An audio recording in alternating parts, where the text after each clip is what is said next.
After spending a few years being a fan of what OPPO has done in the Android space, it's always great to go back and remember the reasons why. I'm Jaime Rivera with Pocket Now, and this is our review of the OPPO r9s.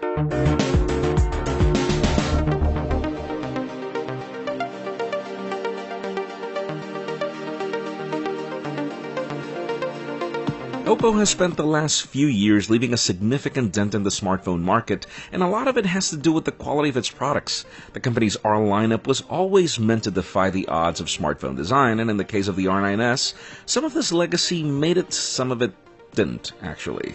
For starters, we don't blame you for confusing this device with a fruity competitor. The aluminum back and bezeled front are clearly inspired elsewhere, but there are design elements that OPPO improves. Like, for example, I really love this 6-string antenna line pattern, which I feel actually complements the design and every OEM should follow. And hey, if you've ever wanted to have an iPhone with an AMOLED display, you're actually looking at it. We've got a gorgeous 5.5-inch 1080p AMOLED display with punchy color and deep blacks. The front fingerprint scanner is also very responsive, and OPPO includes capacitive navigation keys to not steal from your screen real estate. Internally, this is a premium mid-ranger. We've got a Snapdragon 625 processor, 4 gigs of RAM, and 64 gigs of expandable storage. There are dual SIM capabilities if you'd like to skip on the micro SD card, and a 3010 mAh battery that has proven to last more than a day of average use.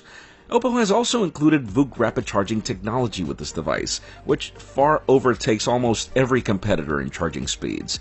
Trust me, I love it. Powering the show is ColorOS version 3, which is now based on Android 6.0 Marshmallow. Sure, we're a full version of Android late, but you have to keep in mind that the OS looks nothing like Android. That's the way ColorOS has always been. Iconography, navigation menus, the lack of an app tray, and even notifications all resemble the look and the feel of how iOS behaves. I know for some of you this is bad, but I've gotta hand it to OPPO for how responsive this user interface is, even for a premium mid-ranger. Then there are the few tricks that I really love about OPPO's UI that make a comeback in this device, like for example being able to encrypt applications to unlock them with your fingerprint, something that not every OEM practices, and some other features like the gestures to launch the camera when the phone is locked or launch the flashlight, which are quite useful.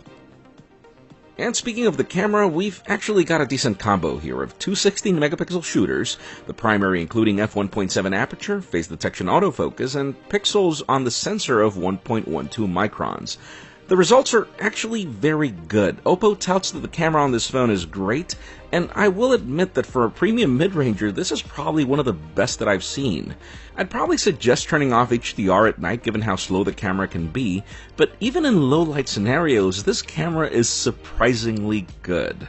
The selfie shooter is also 16 megapixels, 2 aperture, and I've got to say I'm quite impressed with the results. About the only thing that I don't like about this camera is how it performs on video. Notice that there is some stabilization being provided through software, I believe, but it's not good enough for walking around, for example. Overall, the OPPO r9s is a decent package for a premium mid-ranger. We're talking great design, a very good camera, and an approach to Android that I would say would help any iPhone switcher feel right at home.